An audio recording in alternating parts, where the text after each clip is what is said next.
Quant section ने मेरे पूरे एग्ज़ाम के पेपर को ख़राब कर दिया। अगर रीजनिंग की बात करूँ तो मुझे तो बहुत ही ज़्यादा ईजी लगा पेपर।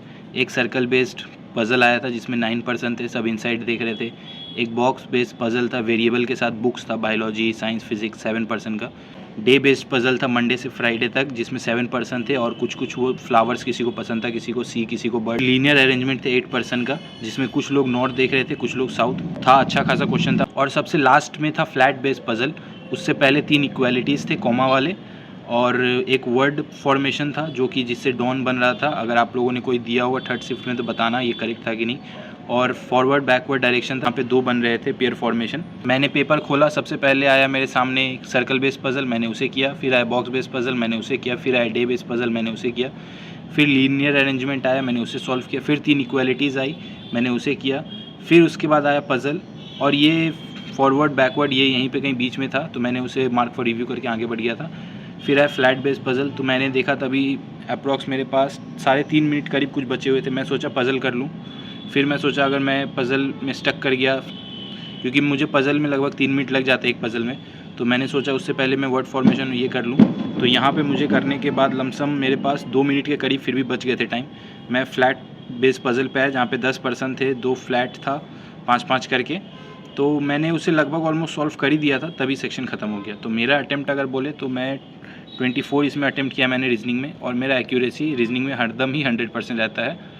मैं एक पेस्ट कर दूंगा लास्ट मॉक जो मैंने दिया था एग्जाम से पहले। अगर मेरा सबसे स्ट्रॉन्गेस्ट बोले इन तीनों सेक्शन में तो रीजनिंग मेरा सबसे स्ट्रॉन्ग है। ये पजल्स पे कमांड बहुत ज़्यादा अच्छा है। अगर कोई एक टॉपिक अगर रीजनिंग का मेरा सबसे ज़्यादा ख़राब है तो वो है कोडिंग डिकोडिंग।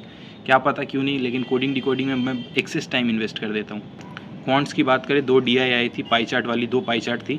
एक पाई चार्ट में 1200 टोटल पर्सन दिए हुए थे जो A flat, B flat, C flat, D flat में रहते हैं, मेल फीमेल, उसका परसेंटेज गिवन था। और दूसरे पाई चार्ट में दिया हुआ था कि फीमेल टोटल 900 है 1200 में से, और उसका परसेंटेज दिया हुआ था। तो आप यहाँ से फीमेल निकाल के मेन निकाल सकते हैं।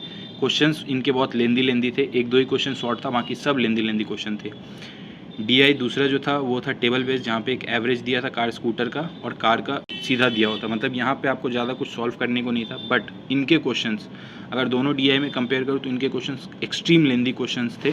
मतलब किसी में पार्किंग स्लॉट का रेट दिया हुआ है, पार्किंग का क्या कैसे खर्चा पड़ेगा वो पूछ रहा है, कोई डीजल है, कोई पेट्रोल है, उसमें निकालने बोल रहा है, रेशियो लगा के, परसेंटेज लगा के।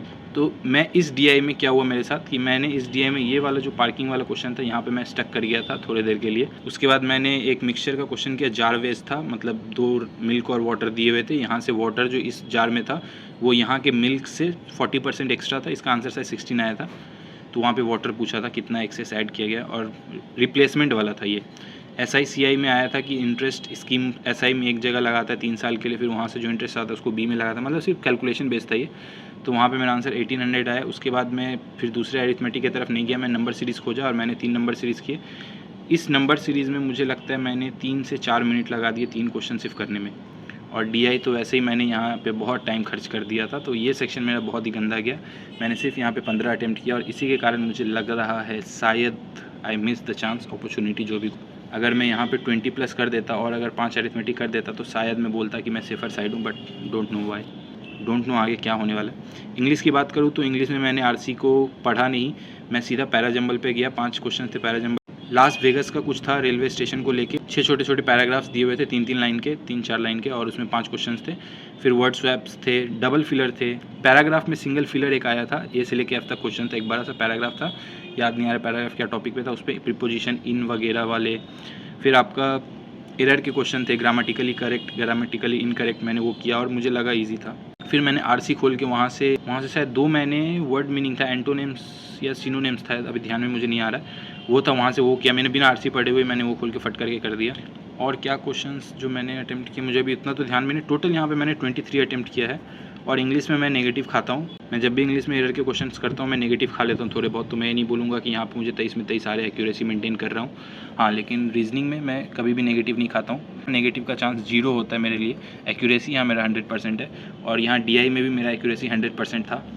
बाकी यहाँ से अगर नेगेटिव खा गया तो खा गया। टोटल अगर मैं बोलूँ मेरा, तो टोटल मैंने 62 किए हैं अटैम्प्ट, जो ये मैथ्स के कारण हुआ। अगर मैथ्स में मैं 5 क्वेश्चन और थोड़े अटैम्प्ट कर देता तो शायद ये 67 के क्लोज आ जाता, जो भी मैं बोल सकता था safer side. But don't know क्या होने वाला, फ्यूचर प्रिडिक्ट नहीं कर सकता। बट मैं बट हाँ, अपकमिंग एग्जाम्स के लिए मुझे ऐसा फील हो रहा है कि कॉन्फिडेंस आ चुका है। जो पास्ट 2-3 डेज से मैं नर्वस था, बहुत ही ज़्यादा एंजाइटी में चला गया था मैं, क्या पता क्यों बहुत ज़्यादा ही नर्वस हो गया था। नर्वसनेस मेरा इस एग्ज़ाम में ख़त्म हो गया और मुझे एक अलग ही पुश आ रहा है, क्योंकि मैं मॉक्स में जैसे रीजनिंग में अटेम्प्ट करता था तो मेरा हरदम एक्यूरेसी रहता था 20+ पे, और अगर मैंने मेन एग्ज़ाम में भी जाके अगर इस साल मैंने ये किया है, मैंने रीजनिंग को कैच कर लिया अच्छे से।